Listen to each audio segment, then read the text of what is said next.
Hello and welcome to another episode of the On Deck Circle, presented to you by FantasyOnDeck.com, where we do the research so you don't have to. I'm Frank Stanfield. I'm Michael Florio. And in this webisode... He really just said webisode. I did. We'll be recapping Week 1, looking forward to waiver wire pickups for... Week 2! And we will have a guest speaker later on in the show. But before that, here is some news and notes. Brewers third baseman Aramis Ramirez has been placed on the 15-day DL due to a sore knee, but fantasy owners should rejoice that that's all he's going to miss. The injury was ugly.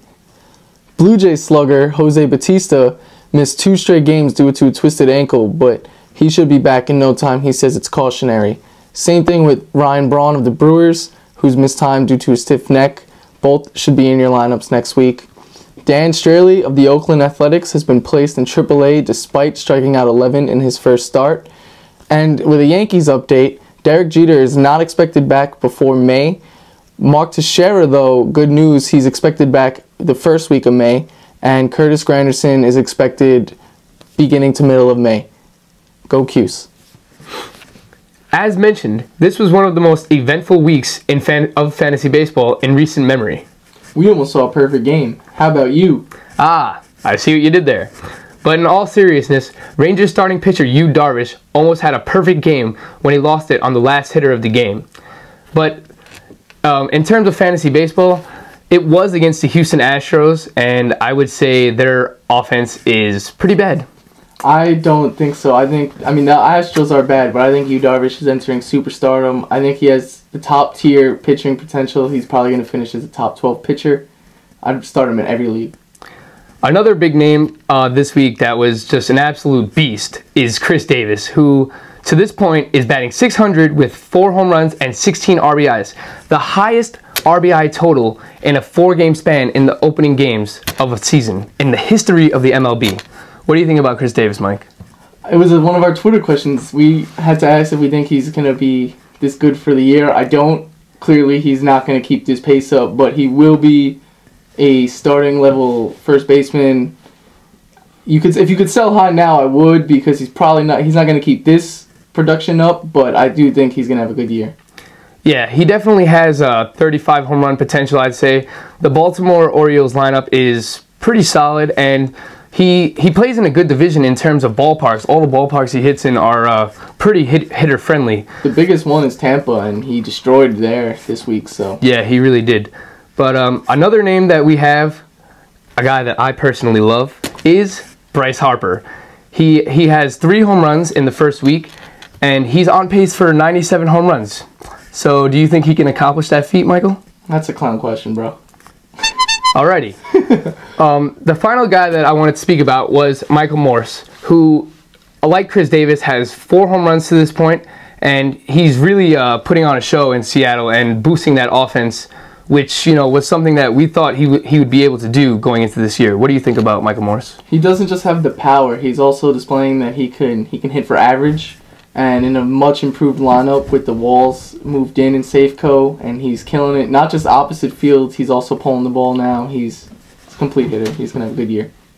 Alrighty, well, now moving on to our guest speaker. Coming to you live from Fantasy On Deck headquarters, this is Philip Watson with your Fantasy Shames of the Week. My first 2 favorites are Matt Kemp and BJ Upton. Matt Kemp, for a first-round pick, has been a first-round dud. BJ Upton has recorded the very first Golden Sombrero of the year. Congratulations, BJ Upton, you earned it.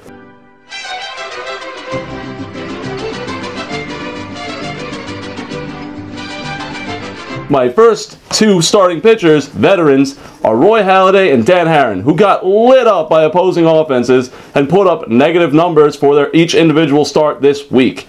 Very good for them. My very favorite of the week is John Axford, the Milwaukee Brewers closer. Got lit up twice and blew 2 entire saves in 1 whole week. Our biggest fantasy shame of the week. Back to you guys. Here at Fantasy On Deck, we never lie to you, and we have the latest waiver wire pickups for Week 2! The first guy that we like is Gerardo Parra, the outfielder for the Arizona Diamondbacks. For now, he's filling in for Adam Eaton, who was supposed to be the leadoff man. And to this point, Gerardo Parra has a couple doubles. He hit a leadoff home run in one of the games, and he looks like he's really doing well in that lineup. He's coming. It is because Adam Eaton's missing time, and everyone was high on him going into the year. But Parra already proved to be one of the better defenders in the league, and now that he's hitting, they might find no need to call up Adam Eaton when healthy. So Parra could be a long-term option, but for now, just short-term. I know one guy that you're really high on right now is Oakland A's shortstop Jed Lowry. What do you know about him? He's lots of pop. He's a solid fielder. I actually thought he should have won the starting shortstop job before any injuries occurred. Now that it's his, he's really running away with it. The only thing I have to say for Jed Lowry is I'm not a big fan of the ballpark he hits in, and the lineup is a little questionable, but he's doing good to this point, so, I mean, you can't argue what he's done. At a weak shortstop position. Yeah, the shortstop position is very weak. One guy that I'm really high on is Jeremy Guthrie, the starting pitcher for the Kansas City Royals. After he came over from the Colorado Rockies last year, he sported a 2.17 ERA and 1.03 WHIP in, I believe, 11 starts in the American League for the Royals once he came over. And he looks like he's continuing that production right now. In the first game of the year, you saw what he did against the Chicago White Sox. What do you think about him? I wasn't high on him going into the year, but he looks like he's continuing from last year, and if he's available, he's only owned in 22% of leagues, so take a flyer on him. He's worth the shot. There's a few relief pitchers that you might want to look for if in deeper leagues, like if you're struggling to find one right now. One of them is Fujikawa of the Chicago Cubs.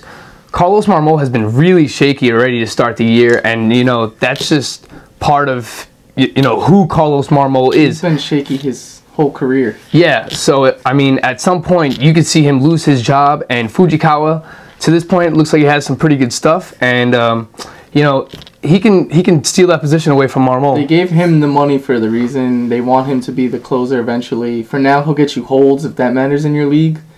If Marmol does good, they're going to trade him. If he does bad, they're going to take him out of that role. After the Tigers' bullpen has just looked pretty bad to this point, they signed Jose Valverde to a minor league deal, and he'll likely be the closer in the future.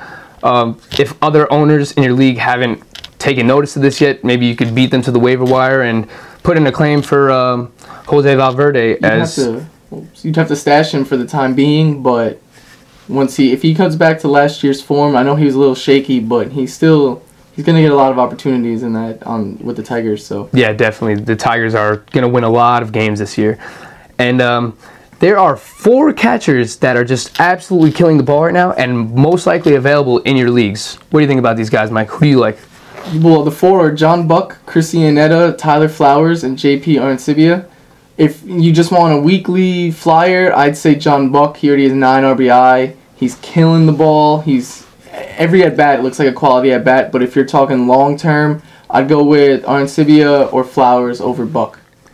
As usual, don't forget to follow us on Twitter, @FantasyOnDeck. Like us on Facebook, subscribe to our YouTube channel, and make sure to register on the actual site. It's been real. Stay classy, fantasy owners.